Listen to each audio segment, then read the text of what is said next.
When you look at a quick glance of this slate for today in MLB DFS, it's going to become pretty clear pretty fast that Max Scherzer is the most talented full rain pitcher on the slate. I say full rain specifically because Chris Sale's not quite there yet. We'll talk about him in things to watch. The problem with Scherzer is that he's facing the Padres, and the Padres may not be what they were previously, but it's still a really tough matchup. So our dilemma for today in MLB DFS is, do we ride with talent or do we ride with a matchup and less talent elsewhere? It's a pretty tough decision for today. Usually I tend to go with talent. I think that will probably win out for today, but I think it is an actual discussion for tonight's slate. Welcome on into the solo shot. That's right here on the FanDuel Podcast Network and numberFire.com.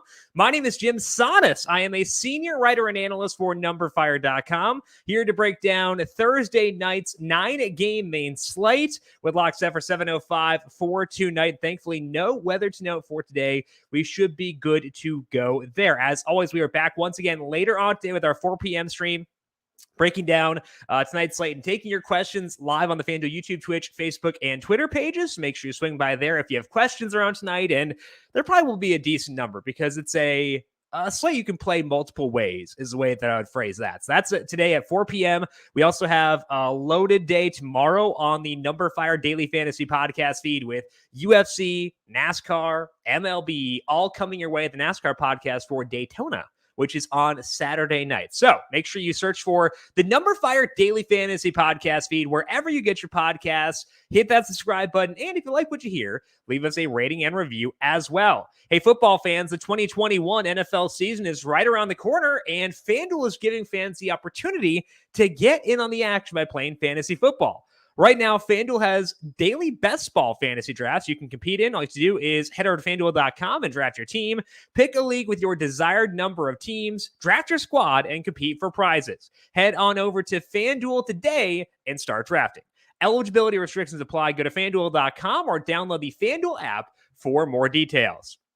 Pitching preview for this Thursday main slate. Chris Sale is the highest salary pitcher on FanDuel. He checks in at $10,700, followed by Max Scherzer at $10,500.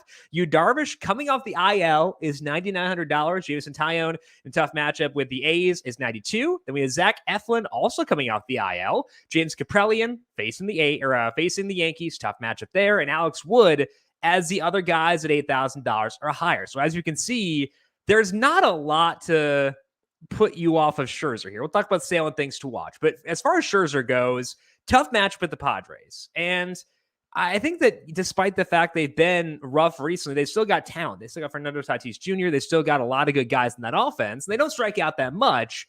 But I think from a talent perspective, Sale's gap over the field is enough to still make him the top guy tonight. I will say that a lot of times when the top pitcher on the slate from a talent perspective is definitively one guy, it can push me towards just saying, okay, load up on that guy. I don't think that's the case tonight, partly due to the matchup. Let's talk about Scherzer here. The Padres are a team I have not targeted too often, but I have been doing so more often recently. Specifically, we saw it work with Aaron Nola over the weekend, and Scherzer is very much on that Nola level. He's been throwing more changeups over his past 10 starts. He's likely trying to keep lefties in the yard. You know, changeups are a good pitch to use if the opposite-handed hitters are getting to you. Seems like Scherzer's been trying to do that, and he's still letting up fly balls, but the hard contact number is good. It is a 30% hard hit rate in that time. Comes with a 33% strikeout rate, obviously a very good number, with a 3.25 skill interactive ERA. Now, in that 10-start sample, we did see Scherzer face the Padres twice, and they scored 11 runs against him in those two starts. But Scherzer did get strikeouts. He had 7 and 8 strikeouts in those two starts, and they were also more than a month ago, which means our concern around familiarity is lower. Since then, we've seen Scherzer beast out in tougher matchups. He had 10 strikeouts against Houston, and Houston's offense is one I worry a lot more about right now than San Diego's. So it's not a super comfortable spot for Scherzer. And again, my exposure levels to him relative to guys who have his level of talent gap on the field usually is smaller. So I do think that we want to be willing to spread things out a bit more, be willing to go elsewhere at pitcher, be willing to deviate. But overall, the pitcher to whom I would want the most exposure in tournaments would be Max Scherzer. The second slot is up for grabs. I think there are three guys who really do grade out really well here. We'll talk about two guys in the pitching section and one more in things to watch. Among those three options, the number two guy behind Scherzer is going to be Alex Wood. He's $8,200, so it's two values today. The third guy we'll discuss, also a lower salaried pitcher. So a lot of value. If you're not going Scherzer, to me, I think it's a good slate to spend down. I just like the outlook for these guys more than like the outlook of the studs. Wood is facing the Mets. The offense is having some pretty serious issues right now. It's not just the memeable Javier Baez whiffs. They have a 142 ISO against lefties with a 24% strikeout rate, and we can use pitchers facing those numbers. Wood is trending back up again. He had a velocity dip earlier in the summer, and given his injury history, it's concerning to me when his velocity goes down, and it did lead to some rough outings. But the velo has rebounded over his past 8 starts, and in that time, Wood has a 3.70 skill interactive ERA. His strikeout rate is 25%. The fly ball rate back down to 29%. So he's had really good all-around skills in this time. That's helped him get 9 strikeouts across 22 batters faced in his most recent start. The 22 batters faced is low, and that could be a concern, but that low number is not due to pitch count. He actually went 96 in that game, which is his highest number in this stretch. It seems like the Giants are starting to let him go a bit deeper again, which is good. Maybe the velocity being up is giving them more confidence in him too. He just wasn't as efficient there as you would hope. He could be here, so I think he's well worth $8,200, and I will put Wood second behind Max Scherzer for tonight. So Wood, the top guy among the non-Scherzer options for me. Number two is a guy I haven't found myself using often. In fact, I cannot tell you the last time I recommended this pitcher on our podcast. I may never have, but that guy's Brad Keller. Keller keeps the ball on the ground, doesn't get that many strikeouts. We've seen that scenario, that resume start to shift recently. And I think it's to the point where we can use him tonight against the Mariners. The big thing for Keller is that he's optimizing his pitch mix. For the full season, Keller has thrown his sinker 31% of the time, and it's a really bad pitch. The whiff rate on that pitch, according to Baseball Savant, is 12%. The xWOBA against that is 392. The really bad pitch. He does have one good pitch. That is his slider. The whiff rate on that slider is 31%, and it's a pitch that he throws to both righties and lefties. His four-seamer is a better pitch than his sinker as well. So the optimal situation, if we were walking to Brad Keller and saying, hey, let's get some more strikeouts for DFS, man, we would want him to cut back on sinkers and replace them with more four-seamers and more sliders. That is exactly what he is doing right now. The sinker usage hit a new season low in his most recent start. His four-seam usage was the highest it has been since June 19th. His slider usage was 41%, which is 6 percentage points higher than his full season mark. So he's moving in the right direction, and not shockingly, it's working. He had 8 strikeouts in that game. He had a 13.4% swinging strike rate.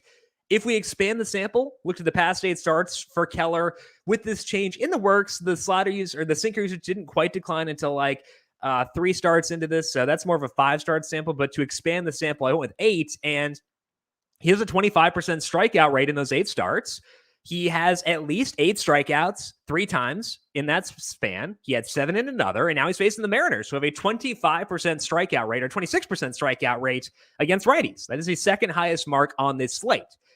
Brad Keller, $7,000, gives you a lot of flexibility, kind of do what you want to hitter, and I think there are some higher salary guys I want to use. So, you're not missing out on a ton of studs at the higher end of the pitching pool, so I kind of like the idea of rolling him out there and just seeing what happens. Again, I'm not a big Brad Keller guy. I don't find myself here very often, but I think the changes he's been making, the data you see within those changes, I think it's pretty encouraging. So to me, Brad Keller on the menu for tonight, and we'll talk about one more guy and things to watch who I think is worth considering and worth rostering as well. Before that, though, let's talk about the top stacks for today. And part of the reason why I'm okay spending down a pitcher is because Cleveland's kind of a top-heavy team, and if you want to stack them and feel really good about it, you want to have the flexibility to get to Jose Ramirez, Franmil Reyes, et cetera, et cetera. I wanted to stack them last night, but that was mostly out of obligation due to a great matchup. Here, the matchup is great again, but I feel better about them because it's a righty, not a lefty. And Cleveland did work out in that slate too, so I think that they should be near the top of our list. They're facing Jordan Lyles. Lyles has been leaning on a curveball, or had been leaning on a curveball. earlier on this year, and it was helping him get much better batted ball data. He's getting more ground balls, letting up less hard contact, and it was moving in the right direction. But for some reason, he's cut back on that curveball recently. The batted ball data predictably has gone back in the gutter as a result. He has a 48% hard hit rate allowed over his past 8 starts with a 45% fly ball rate. His strikeout rate has gone up. Maybe that's a trade-off there, but it's also just 18%. So he's getting a couple more strikeouts, but the batted ball data regression is not enough, or is too much, and it cancels out the gains in the strikeout rate. And it seems like the Rangers are kind of just like saying, hey, go eat innings. We're not going to save you. He's just going deep in games and letting up a lot of runs. He has a 6.00 ERA in this time. He let up 5 earned runs in 4 of those 8 starts. He has had some good starts in there. He had a big one last week against Boston, where I was in on them. But I do still think we should stack against him. Cleveland grades out really well in this spot. Now, I mentioned how we want to stack Cleveland. We want to get to Franmil Reyes, Jose Ramirez, and that is easy to do when you're going with Brad Keller or with Alex Wood. It's not as easy with Scherzer, but I will say that Daniel Johnson, if he starts, could move the needle here. He hasn't been able to start much recently, but because they've been facing a ton of lefties, like lefties pretty much every day, I'd expect Johnson to start today, and he should bat 6th or 7th somewhere in there. Really good power for Daniel Johnson. He just strikes out too much, and that's less of a concern against Lyles, given the low strikeout nature of his resume. $2,300 salary for Johnson. If you use him, you should be able to get to Jose Ramirez and Franmil Reyes and Ahmed Rosario with your Max Scherzer lineup. So I like Johnson a lot, both as a salary saver, but also because he's got some power, and I think that is enticing at $2,300. Our second stack is going to be the Cardinals. They're facing the other Keller on this slate. That is Mitch Keller. And Mitch looked better his last time out, and the Cardinals looked really bad. So I don't love it, but I do like it enough to rank it highly here. Complicating matters is that Keller's really good start came against the same offense, St. Louis. He held them scoreless for 5 innings and had 6 strikeouts. He pitched really well, and the advanced numbers for Keller in that game were really good too. We've seen other situations like with the Tyler Gilbert no-hitter where the peripherals kind of put water on a good start. That's not the case with Keller. His advanced numbers are actually pretty good. And I think that what's interesting here is that he did make a change. Keller threw a few more sliders and a few less curveballs, which is likely intentional because his curveball is not good. His slider's pretty solid. So we could see a situation where Keller starts to improve and he starts to have an uptick as a result of that tweak. But it would seem, I don't know, it would seem a bit, I guess, optimistic for me to just totally jump off of stacking against Keller after one start. I would like to see that be sustained over a bit larger sample before I fully buy into it. And the Cardinals, they have seen this new approach. They just saw him last week. That could better position them for success. If we look at the 4 starts for Keller since he returned to the rotation, he's still letting up a 52% hard hit rate. That does include that game against the Cardinals, although his hard contact data was very good in that individual game. I think that we should stack them here, see if that familiarity helps them turn a corner. But keep a close eye on Keller and see if we want to back off stacking against him, if he can duplicate that and keep up the low curve usage and the high slider usage. One guy who is not in that game, who is back here today, is Dylan Carlson. Carlson is interesting specifically because he's a switch hitter, and lefties do get a bump against Keller, and there aren't a lot of lefties on this team, which may be why he did so well. Carlson struck out twice last night. Did have a hard hit ball in his first game back. Also made some decent contact in his first plate appearance yesterday. I would be decently high on him at $3,100. I will say the Cardinals are my second stack. My level of confidence in them is not all that high, but I do think that they grade out best, given that I don't want to overreact to just one start for Mitch Keller, in which he was good against this very same offense. So the Cardinals still, to me, worth it despite what Keller did to them last week. For the third stack, it's a team that kind of let us down last night. I know they scored 6 runs, and I know that our guy Kyle Schwarber did come through, but the Red Sox didn't really make me feel super warm and fuzzy last night. But I'm going to go back here. John Gant has been getting more strikeouts recently. I still think the Red Sox are a good stack here. This would be Gant's second start in the rotation for the Twins. In his first start back in the rotation, he had an 11.5% swinging strike rate, and he's actually been getting a lot of whiffs since he joined the Twins. he's been cutting back on his sinker. So maybe that's legit because sinkers suck. But there is a trade-off there. I don't like sinkers, but we've seen Gant let up a lot of hard contact. He has let up a 57% hard hit rate with the Twins. He let up 6 hard hit balls on 9 balls in play against the Yankees, which was his start last week, and the results were not good. Now, likely getting stretched out, going longer in games, and I think that opens the door for us to potentially stack against him. I do acknowledge that Gant has been getting better, and it's possible that the Twins maybe saw something in him before that trade, because it was weird that they got him before they traded for him to maybe unlock him, move him to a better level. But given the hard contact against the Yankees, the expectation the strikeout rate will come down, I do think that we can feel okay stacking the Red Sox once again. And it's also a door to go right back to the Red Sox lefties. Gant has a 51% ground ball rate versus righties compared to a 38% rate against lefties. So we called the Kyle Schwarber home run here last night. Right back on him once again.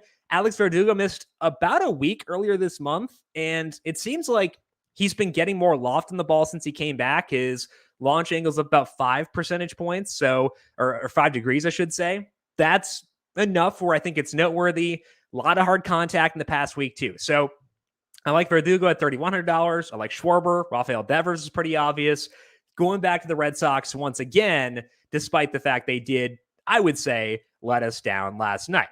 Let's move now to things to watch and talk about a couple of pitchers first. First, Chris Sale, probably not going to be in my rotation right now. In both of his 2 starts, he has gone 5 innings, which could be because they had at least a 5-run lead both times, but it also could be because they don't want him warming up a bunch. We've seen this a lot with the Marlins, where they don't want to have their guys go back out there, throw 10 warm-up pitches and stuff like that, and it's more so about that than pitch count.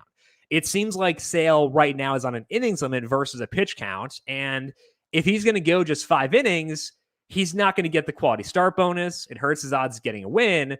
And there are also just 15 available outs for strikeouts, whereas Scherzer could get 15 strikeouts tonight. I don't think Sale can do that. So it's possible Sale goes longer, and once he does, I will happily adjust and be there because he's looked great in those 2 starts. I'm just not there right now. So no Chris Sale for me yet, but again, keeping a close eye on that pitch count, the innings limit too, to see if they will give him more leash. I did not get to Zach Gallen in the pitching section, but I am pretty interested in him for tournaments here tonight. He's facing the Phillies. They have an 88 WRC plus against righties.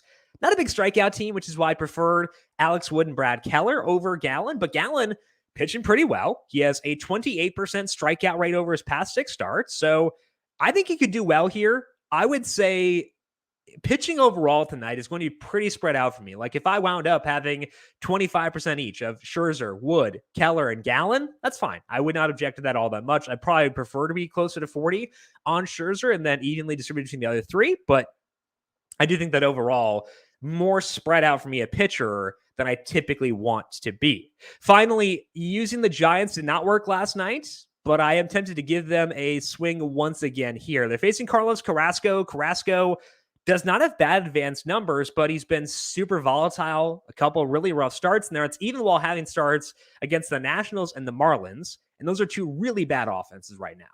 The peripherals are why Carrasco are why the Giants were not higher on this list, but I do think that they're worth a long look here. And they'd be pretty easily the 4th ranked stack for me. And I think that they're kind of, again, if we're talking about tiers here, I would say Cleveland's in a tier by themselves, but then the Cardinals, the Red Sox, and the Giants all kind of in the same tier. I would rank them in that order. Maybe the Red Sox over the Cardinals, but overall, I do think that it's kind of a tiered out slate. So again, that's why I'm pumping the 4 p.m. show once again today. There are a lot of ways you can play this slate, so swing by then to get set for tonight's slate and ask me about, some other plays that may be viable for tonight. Before we get to the 4 p.m. show, though, got to do some dinger calls for today. We got Schwarber last night. We're going to load up on Cleveland here. Both options will be from Cleveland. The boring one is very boring because all he does is hit home runs. That is Franmil Reyes. Franmil Reyes going deep for today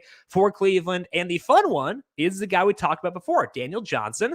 May not start, full disclosure. So just keep that in mind. But I do think that Johnson, if he plays, a lot of power, should be in a good position, probably going to bat 6th or 7th or so. Totally fine by me. He tends to stay in the game for most of the game too. So home run calls for today, both on Cleveland, from the Rays and Daniel Johnson. That is all that we have here for today on the solo shot. But as always, we are back once again tomorrow to get you set for a Friday slate of MLB DFS. Also have a UFC and NASCAR podcast coming up tomorrow. So make sure you are subscribed to the numberFire Daily Fantasy Podcast feed wherever you get your podcasts. And as always, if you like what you hear, leave us a rating and review. If you have questions for me before the 4 p.m. stream, I am on Twitter at JimSannes, JimSannes.